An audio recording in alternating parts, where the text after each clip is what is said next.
Hey everybody, this is Grace.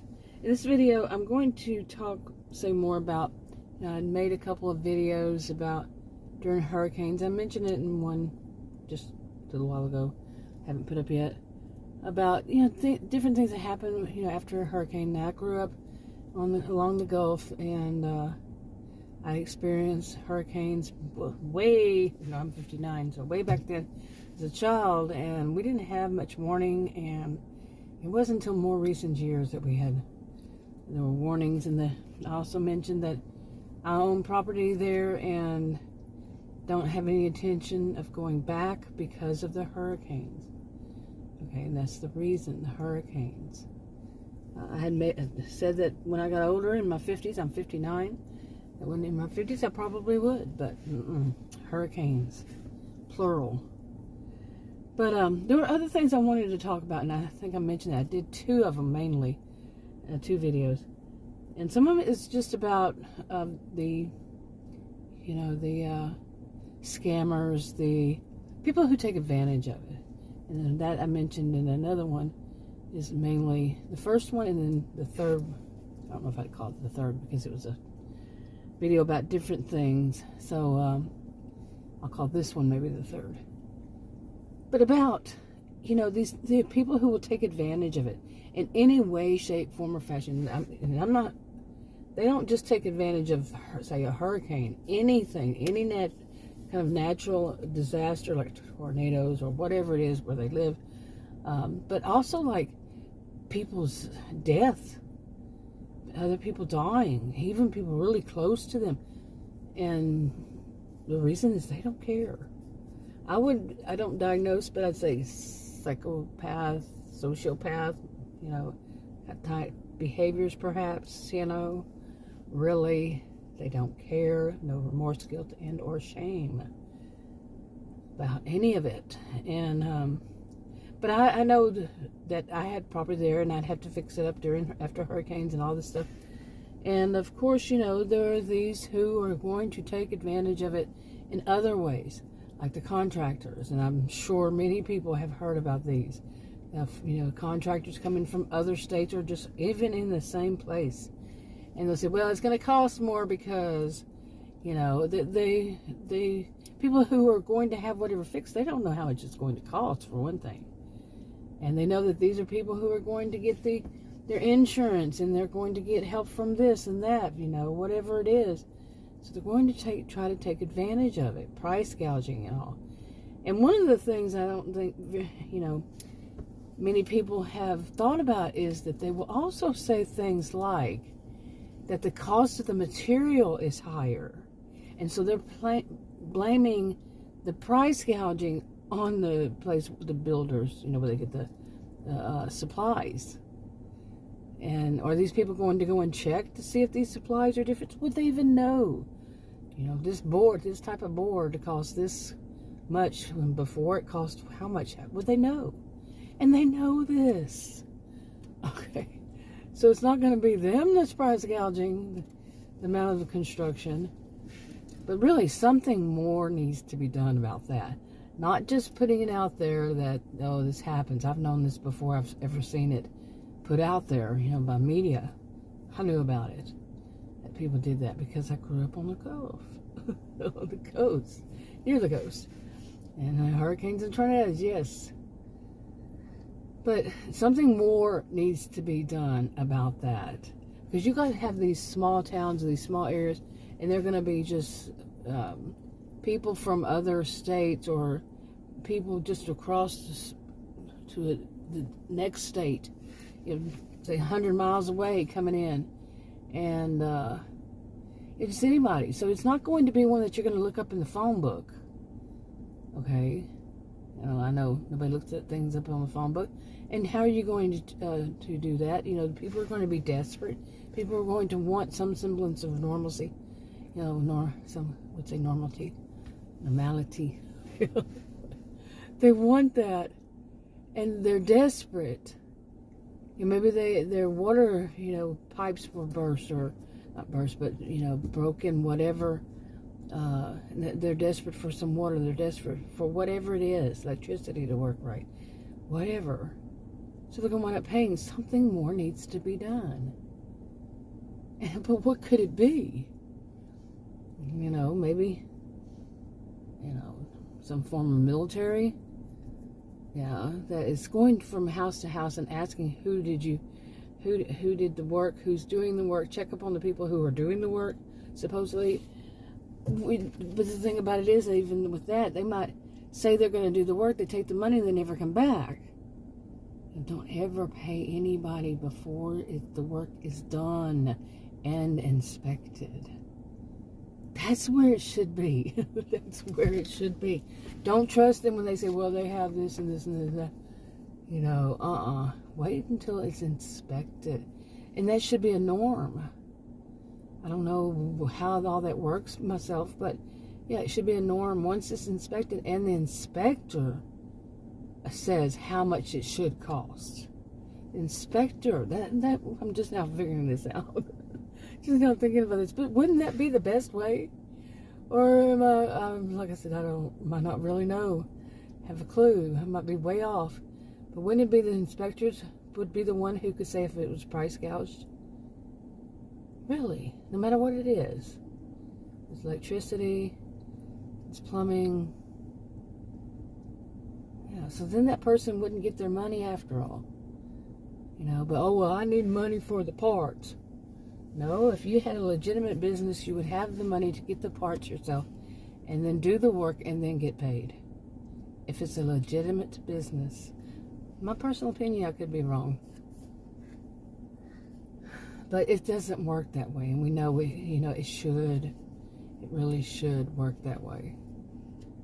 You're not paid until the inspector says you can get paid. If that inspector says you're trying to price gouge me, we'll be calling the police. How about that? Really, what can you do to help people?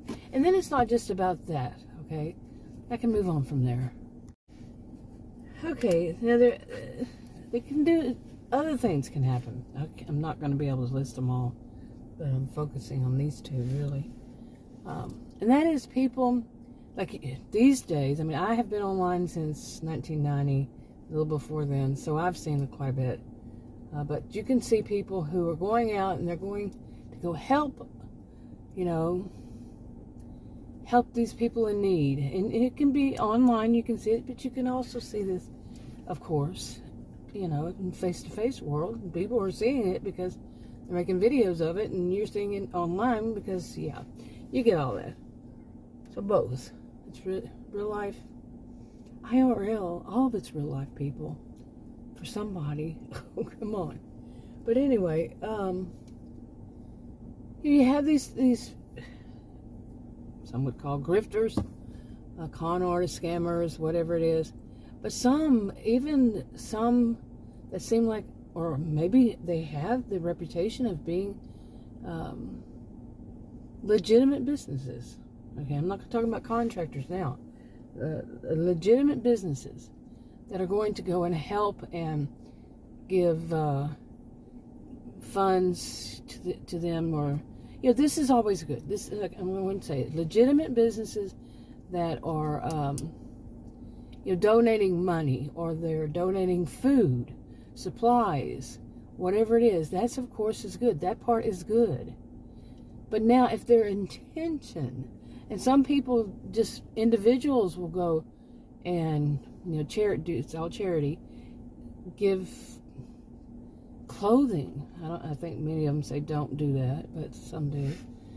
Clothing, they give them, they donate money. They don't, but donate canned goods, whatever it is, they're donating. Okay, some people, individuals, do that. And so it's from individuals to big companies, little companies in between, all those other ones in between. But I think many people know, if you're really doing something for charity, if that's what's in your heart, is you want to help, you don't want the whole world to know. You know what I'm saying?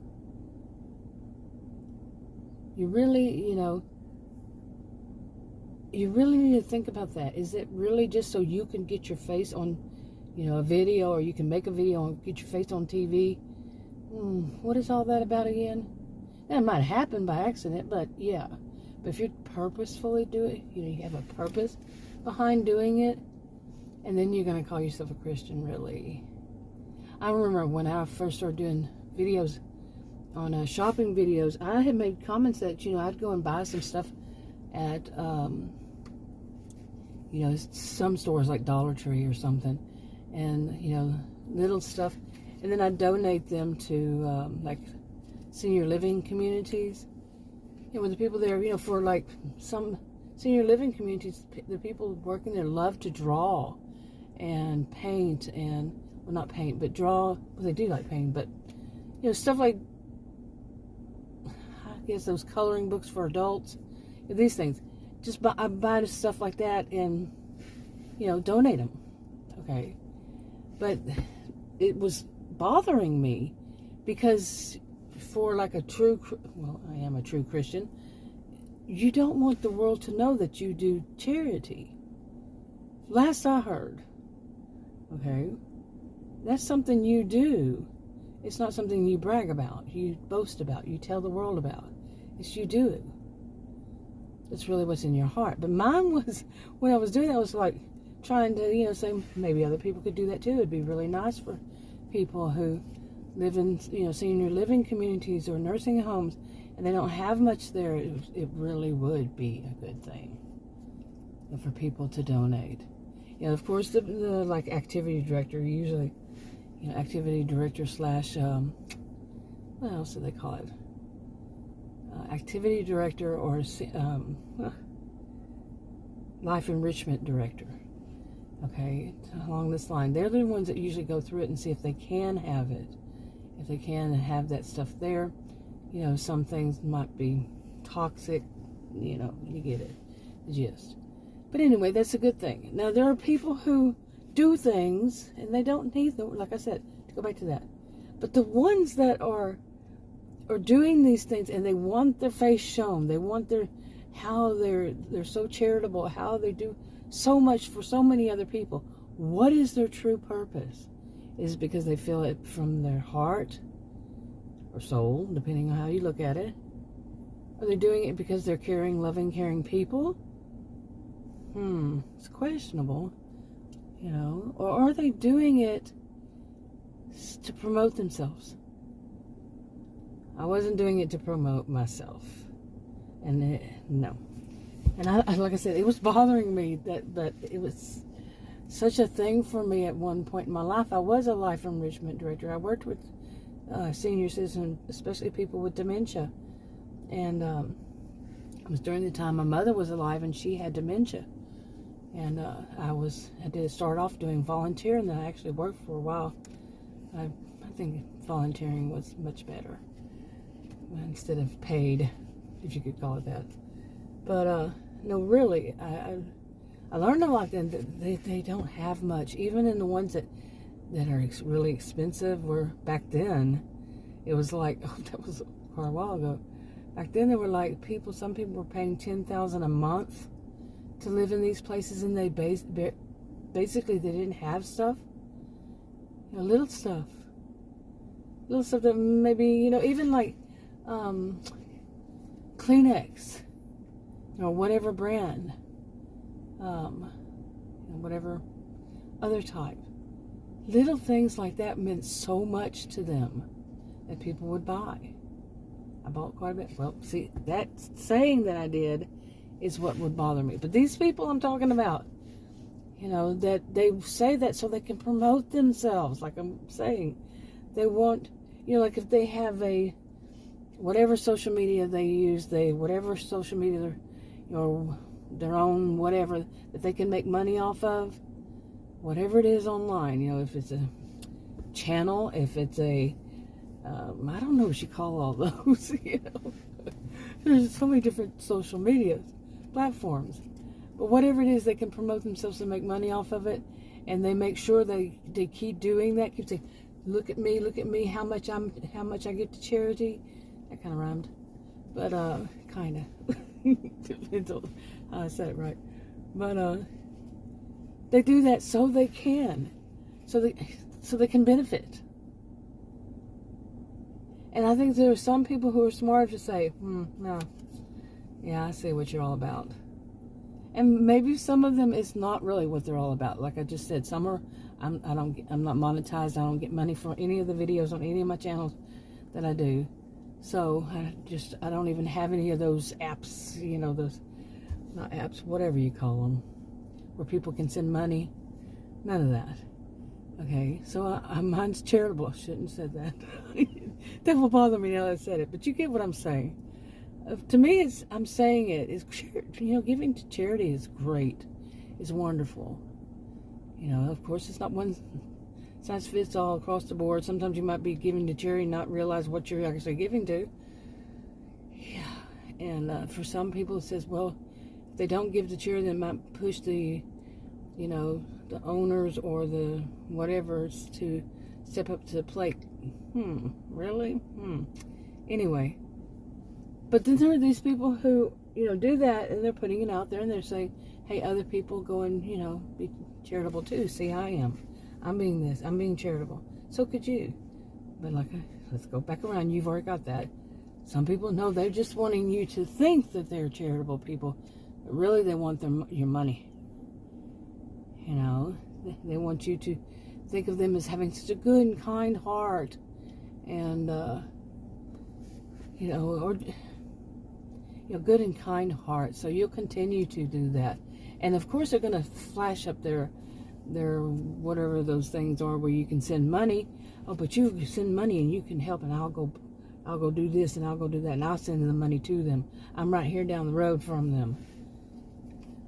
It's not a new thing. This is not a new thing. Like I said, I grew up on the coast. I mean, it's been different ways, different how people get away with it. So many different ways. So none of it's new. And then, like I said, some people are legit, some are not at all. And then it brings up question: how can you tell who's legitimate, who's not? Well, you can say I want receipts, but how are you going to have a receipt there? Yeah, they could show the receipt, and whatever kind of receipt you're talking about, that's your literal or, you know, whatever. But then, how do you know that that's not their way of proving, once again, that they're so charitable and all that, but when really what they're after is your money? Okay, so another one. I made a short video. I kind of mentioned this one already.